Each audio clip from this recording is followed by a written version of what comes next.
बिल्कुल राजीव, ये सोचने वाली बात है कि जर्मनी ने कहा है कि उम्मीद है कि कोर्ट में सुनवाई निष्पक्ष होगी। कांग्रेस ने इसके लिए थैंक यू भी कहा। अमेरिका ने भी कहा है, अमेरिका की भी स्टेटमेंट सामने निकल कर आई। अमेरिका ने कहा कि स्वतंत्रता का सम्मान लोकतंत्र का मुख्य आधार है। तो बीजेपी इस पर कुछ नहीं बोल रही है, लेकिन राहुल गांधी के मुद्दे को ओबीसी से जोड़ दिया है, पुरजोर तरीके से इसको उठा रखी है। तो आखिर इसके पीछे बीजेपी की प्लानिंग क्या है, कांग्रेस की प्लानिंग क्या है? जो संजीव तो समझा ही रहे हैं, लेकिन बीजेपी की स्ट्रैटेजी हम आपसे समझना चाहेंगे, इस पूरे मामले का विश्लेषण दर्शकों के लिए। क्या 24 की कड़ी भी जुड़ रही है इससे, इसीलिए सब कुछ हो रहा है? देखिए विपनेश, सबसे पहली बात तो मैं ये कह दूं कि कांग्रेस पार्टी की तरफ से आधिकारिक तौर पर थैंक यू नहीं कहा गया।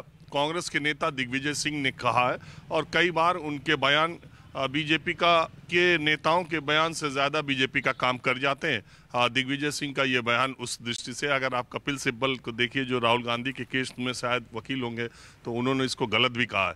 दूसरी बात, देश जर्मनी और अमेरिका के इस बयान दे देने से उनका हमारे देश में दखल नहीं हो सकता। ये हमारे देश का मामला है। कांग्रेस पार्टी, राहुल गांधी या जो भी है, उनका उन देशों से हम कई मामलों में बहुत आगे भी हैं। दूसरी बात यह है कि जहाँ तक राहुल गांधी की जमानत लेने की बात है या अपील करने की बात है, कोई भी आदमी अगर होगा, मैं भी अगर हूँगा, तो सज़ा के ऐलान के अगर मुझे 1 महीने की अपील का मौका दिया गया है, तो मैं उस समय का ज़्यादा से ज़्यादा इस्तेमाल अपने फ़ायदे के लिए अगर हो सकता होगा तो करूँगा। देखिए उनकी सज़ा के ऐलान के बाद कितने कितने विपक्षी दल साथ साथ आए हैं और उनको सहयोग उन्होंने किया है। कांग्रेस पार्टी के साथ एकता, ममता बनर्जी का भी आप रुख देखिए, तो उससे कांग्रेस पार्टी को फ़ायदा हुआ है और राहुल गांधी को भी फ़ायदा हो रहा है या हुआ है। जो अगर उस सज़ा से पहले की स्थिति आप देखें तो राहुल गांधी, मुझे पक्का यकीन है, कोई आज़ादी की लड़ाई का या कोई ऐसा उन्होंने अपराध नहीं किया कि जिसके बारे में वो अपील करना नहीं चाहेंगे। एक बयान दिया है, उस बयान पर एक मुकदमा हुआ है और उस पर उनको अपील करना ही पड़ेगा और करेंगे ही। ऐसा कुछ भी नहीं है कि अपील नहीं करेंगे। कांग्रेस सूत्रों का ये कहना है कि 170 पेज का वो फैसला था, वो गुजराती भाषा में है, उसको इंग्लिश में ट्रांसलेट कराने में ही 4-5 दिन लग जाते हैं और इसमें जल्दी क्या, जब 1 महीने का तो हम कर ही लेंगे।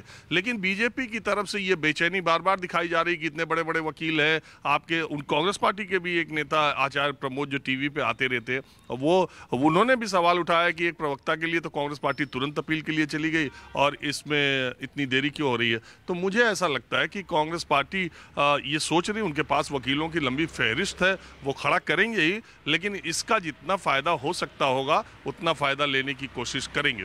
दूसरी बात, राहुल गांधी, एक बात ये भी देखने वाली बात है कि 2024 के मद्देनज़र भारतीय जनता पार्टी राहुल गांधी पर जितनी हमलावर है, अकेले एक व्यक्ति पर जितनी हमलावर है, वो भी सोचने वाली बात है। उनको गैर परिपक्व, इमेच्योर और जिद्दी, अहंकारी, ये सारे शब्द भारतीय जनता पार्टी की तरफ से राहुल गांधी के लिए प्रयोग किए जाते हैं, जबकि राहुल गांधी उनके सामने चुनावी लड़ाई में पहले कोई ऐसा प्रदर्शन नहीं कर पाए जो कोई खतरा हो। तो कई बार ये समझ में आता है, अब फिलहाल ऐसा राहुल गांधी, लेकिन फिलहाल ऐसा लगता है कि भारतीय जनता पार्टी खुद ही राहुल गांधी को बड़ा नेता बनाए जा रही है और उन्हें विपक्ष में या विपक्ष का चेहरा बनाते हुए देखना चाह रही है। ये उसकी स्ट्रेटजी का हिस्सा है क्या? आप देखिए, जितने भी स्टालिन जो है सामाजिक न्याय सम्मेलन करने जा रहे हैं, राजीव, सामाजिक न्याय सम्मेलन करने जा रहे हैं। इससे पहले कई कोशिश की गई, लेकिन कांग्रेस के साथ कोई खड़ा नहीं हो रहा था।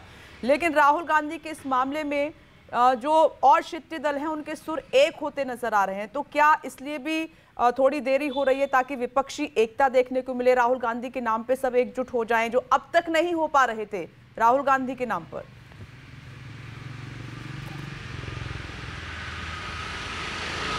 जी बिल्कुल, मैंने आपको बताया कि सजा के बाद देखिए परिदृश्य किस तरह का हुआ। एक तो राहुल गांधी मेन चर्चा में आए, विपक्ष के राष्ट्रीय स्तर पर सबसे बड़े चेहरे बनने में कामयाब हुए, और दूसरी बात, जो उनको एक इमैच्योर नेता के तौर पर प्रोजेक्ट किया जाता था, उन्होंने ये कोशिश की। मैं बार बार कहता हूँ, भारत जोड़ो यात्रा से कांग्रेस पार्टी को कोई चुनावी फायदा हो चाहे ना हो, राहुल गांधी को कोई प्रधानमंत्री नरेंद्र मोदी या बीजेपी से लड़ने में कोई सफलता मिले या ना मिले, लेकिन राहुल गांधी विद इन कांग्रेस अब सबसे बड़े नेता बन के भारत जोड़ो यात्रा के बाद से उभरे हैं और जनता में लोगों की एक चर्चा का विषय बने हुए हैं। ऐसा नहीं है कि देखो राहुल गांधी को कमजोर या इमेच्योर नेता मानने वालों की संख्या भी बहुत है, लेकिन पिछले कुछ दिनों में इस मान्यता के लोगों की संख्या भी बहुत बड़ी है कि राहुल गांधी के साथ जो हो रहा है गलत हो रहा है। ऐसा अपराध तो उन्होंने किया नहीं, अब जेल भी ले लिया, सजा भी सुनवा दी, जेल भी कहीं न चला जाए, उसका घर भी चला गया, वो अकेला आदमी लड़ रहा है और सब तो बोलते नहीं है। ये चर्चा भी मैं चूंकि आम लोगों की भाषा में बोल रहा हूँ, ये चर्चा भी लोगों के बीच में होने लगी है।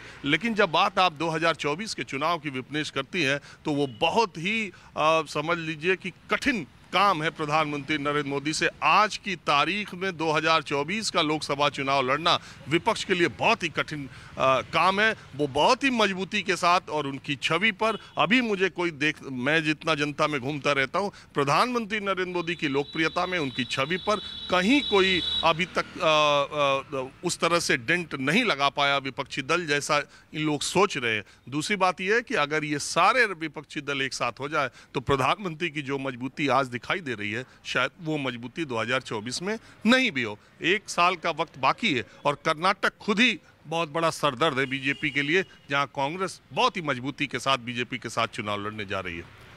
बिल्कुल, देखिए राजीव वो बातें बता रहे हैं क्योंकि माहौल क्या है में वो लोगों से बात करते हैं, ग्रामीण इलाकों में जाते हैं और वो लोग इस पर क्या सोच रहे हैं वही बातें आपके सामने रख रहे हैं।